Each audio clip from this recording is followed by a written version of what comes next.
Nyagasani Yezu nabane namwe. Amagambo y'Ivanjiri ntagatifu uko yanditswe na Mariko. Muri icyo gihe Yezu yari mu nzu, nyina n'abavandimwe be baraza bahagarara hanze bamutumaho ngo aze babonane. Abantu benshi bakaba bicaye bamukikije, baramubwira bati, dore nyoko n'abavandimwe bawe bari hanze baragushaka. Arabasubiza ati, mama ninde n'abavandimwe banjye ni bande? Nuko azengurutsa amaso mu bari bicaye bamukikije, aravuga ati, dore mama, dore n'abavandimwe banjye. Umuntu wese ukora icyo Imana ishaka niwe muvandimwe wanjye, niwe mushiki wanjye, kandi niwe mama. Iyo ni Ivanjiri ntagatifu.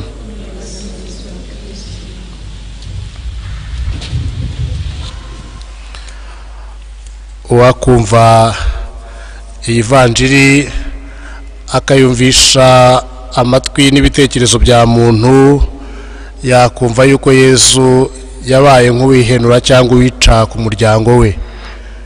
Ariko ntabwo ariko bimeze. Iyi Ivanjiri iratwereka uko Yezu ashaka ko abamwemera babaho, aratangira indi sano nshya y'abamwemera ihuza abamwemera. Iratubwira ko Yezu yari mu nzu akikijwe n'abantu benshi. Ubwo bari bamukikije bumva ijambo rye abigisha, ntabwo kwari ukwicara aho ngaho gusa. Bikatugaragariza rero yuko nta hantu na hamwe Yezu atigishiriza agira ngo afashe muntu kugera ku mukiro. Tumaze iminsi twumva yigishiriza mu isengero, ubundi akigishiriza ku musozi, ubundi akigishiriza hanze ku nkombe y'inyanja, none baratubwira ko yari mu nzu. Yezu Kristu nta na hamwe azitirwa kugira ngo atange inyigisho ishobora gufasha muntu, kugira ngo atangaze ijambo ry'Imana, yamamaze inkuru nziza y'ingoma y'Imana. Ahantu hose arahigishiriza, kandi tukabona ko abantu bamukurikira. Cya kivunge twabwirwaga cyamugendagaho ahantu hose, ubu noneho bari kumwe nawe mu nzu. Bavandimwe rero, ese inzu zacu, ingo zacu ni ingo Yezu Kristu agenderera?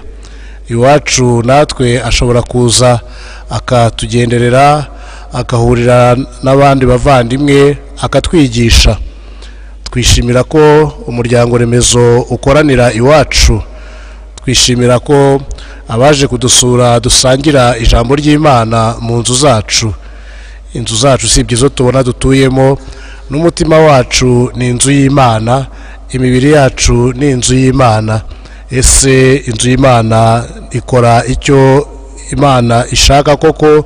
Imitima yacu ni ingoro Yezu Kristu atuyemo akatwigishirizamo. Yezu Kristu rero bamubwiye ko nyina n'abavandimwe bamushaka ngo babonane, nibwo yagaragaje yuko abari bamuri imbere, abari bicaranye nawe amaze kubararanganyamo amaso, ari we yerekanye nk'aho ari bo bavandimwe be, ari nabo mubyeyi we, avuga ati, umuntu wese ukora icyo Imana ishaka, nguwo muvandimwe wanjye, nguwo mama, nguwo mushiki wanjye. Ibishaka kutubwira rero yuko Yezu Kristu atwereka ko amasano tugirana ashingiye ku maraso atariyo tugomba gushyira mbere na mbere muri byose. Isano nshyashya dukura ku Bukristu igihe cy'abatisimu niyo tubyarira ubuvandimwe bwa nyabwo, niyo izikaduhindura. Kuko ya masano yandi tuba dufite ni amasano ashingiye kuri kamere ya muntu, ni amasano ashingiye ku bumuntu gusa.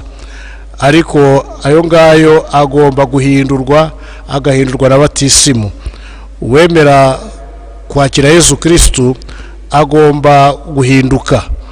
Buri wese akamubonamo umuvandimwe, buri wese akamubonamo nyina, akamubonamo mushiki we. Ni ukuvuga yuko umukristo adashobora kureba undi muntu mu yindi sura iyo ari yo yose usibye iy'ubuvandimwe. Gusa usanga rimwe na rimwe sekibi ishobora gushuka abantu, ugasanga abantu barashakisha ibindi babonamo bagenzi babo aho kubabonamo abavandimwe. Usasanga abantu bivangura, abantu bitatanya, ibitanya abantu barabishaka igihe cyose kugira ngo bivangure, byose byica bwa buvandimwe. Ngaho uyu ni uwo mu majyaruguru, undi mu majyepfo, ngaho ni iburasirazuba, undi iburengerazuba, ngaho ni umuzungu, undi umwirabura, ngaho mu moko yacu, ibintu nk'ibyo ngibyo. Utwo dutsinda natwo tukagenda natwo twibyaramo utundi, kugeza ku muntu ugasanga umuntu nawe yiciyemo ibice nawe ubwe ku giti cye.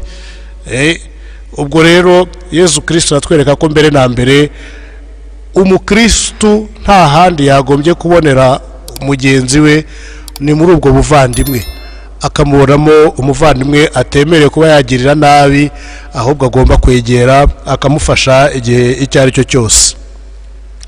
Yezu Kristo mu kugaragaza iyi sano nshyashya aratanga urugero ku bamukurikira cyangwa ku bagomba kumukurikira, avuga ati ushaka kunkurikira nareke ibimuzitira byose maze ankurikire.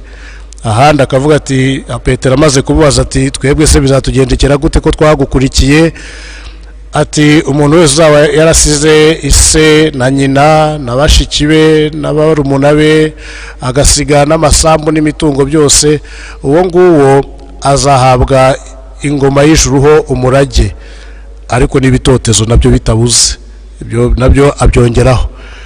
Ni ukuvuga rero yuko Yezu yabashije gutanga urwo rugero rwo kutazitirwa n'umuryango we kandi afite ubundi butumwa agomba gutanga. Umuryango wacu kavukire ntugomba kutubera inzitizi mu muhamagaro wacu.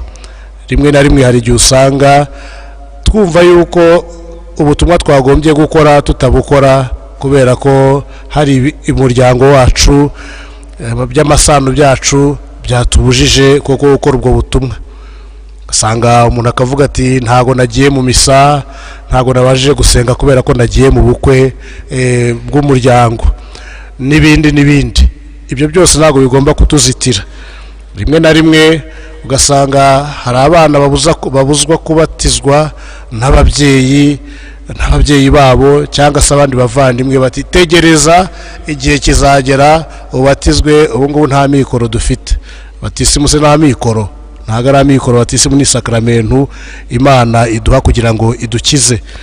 Ugasanga hari umuryango ushobora kuzitira umuntu ushaka kwiha Imana, ashaka kuba umubikira, ashaka kuba umufurere, ashaka kuba umupadiri, ariko umuryango uti oya, ibyo ngibyo bifite abandi bazabikora, wowe bijyamo, wowe dore icyo wagenewe, umuryango wakugeneye. Wa muryango rero utabasha gusiga ukakubera inzitizi, ugatuma utabasha gukora ugushaka kw'Imana.